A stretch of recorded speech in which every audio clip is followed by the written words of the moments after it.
주님께서 여러분과 함께 또한 사제의 영과 함께 마테오가 전한 거룩한 복음입니다.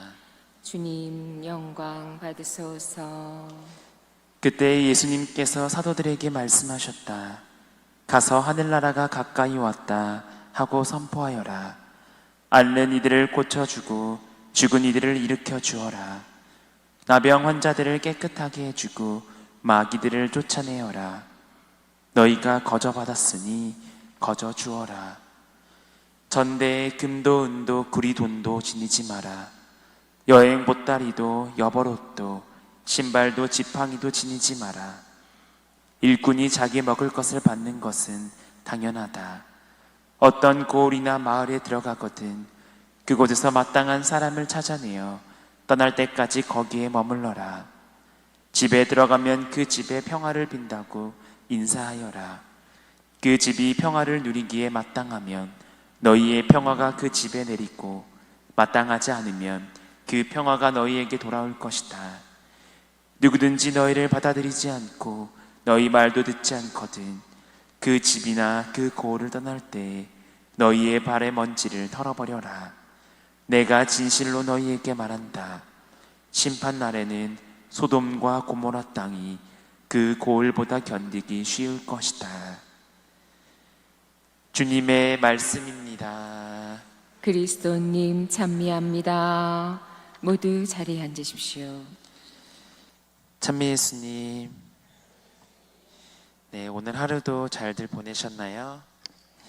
네, 오늘 강론을 준비하면서 많은 고민이 있었습니다. 왜냐하면 오늘 우리가 들은 복음과 또 주일에 듣게 될 복음이 똑같아요.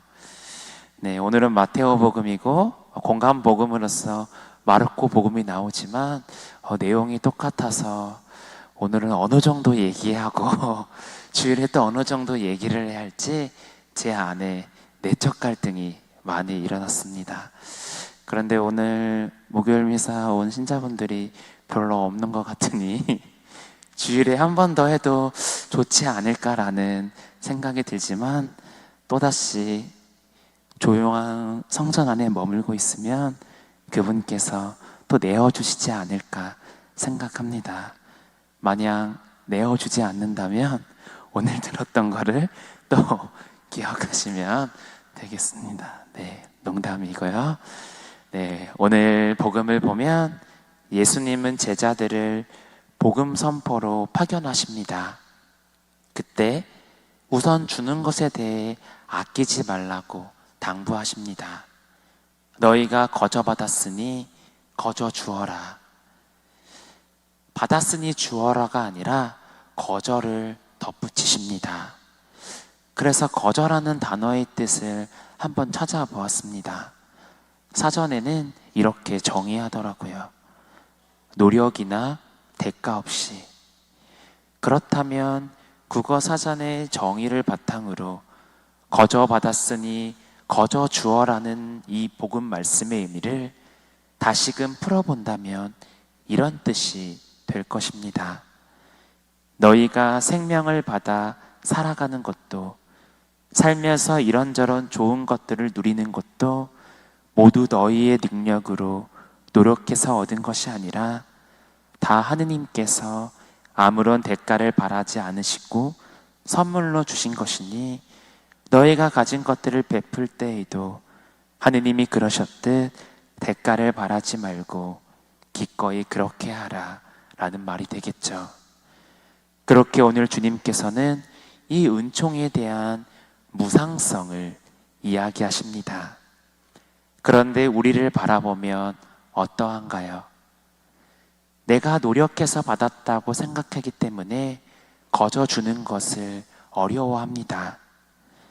주님께서는 우리를 조건 없이 무상으로 선택하셨죠.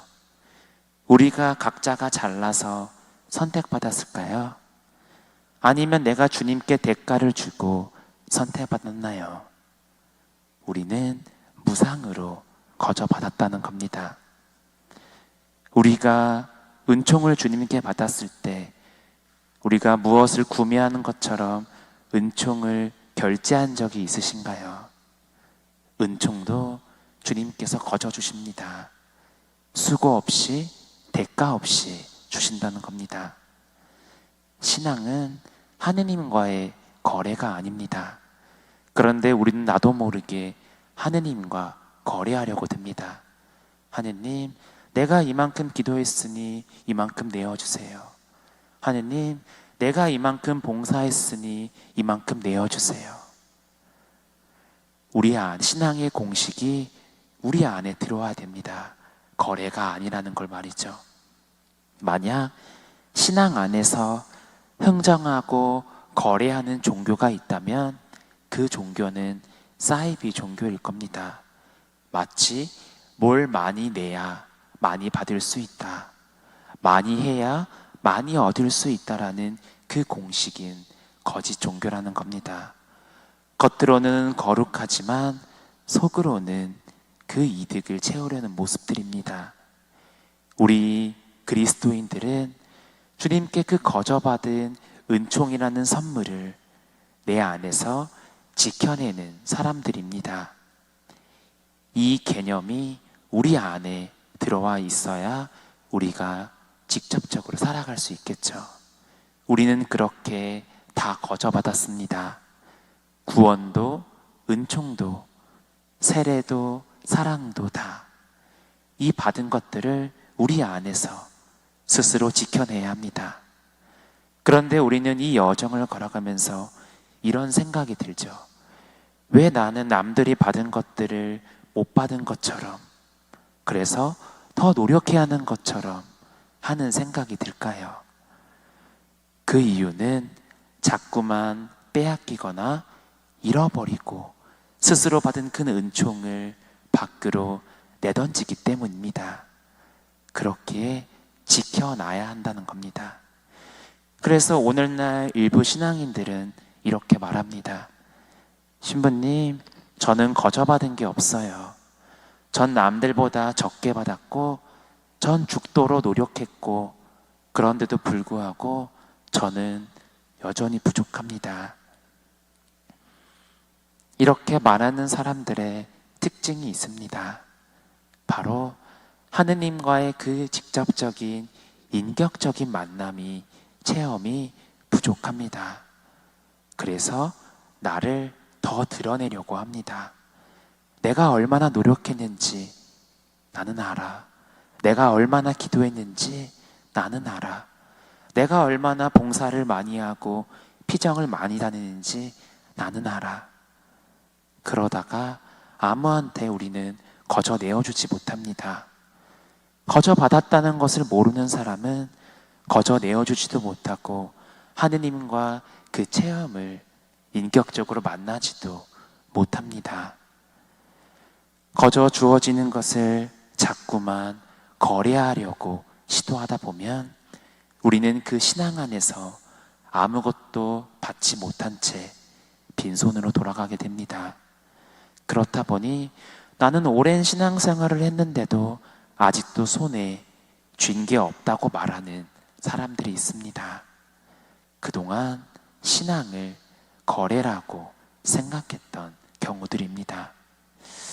이렇게 이야기하니 좀 어려운데 좀 더 다른 예를 든다면 신앙은 예수님과의 만남입니다.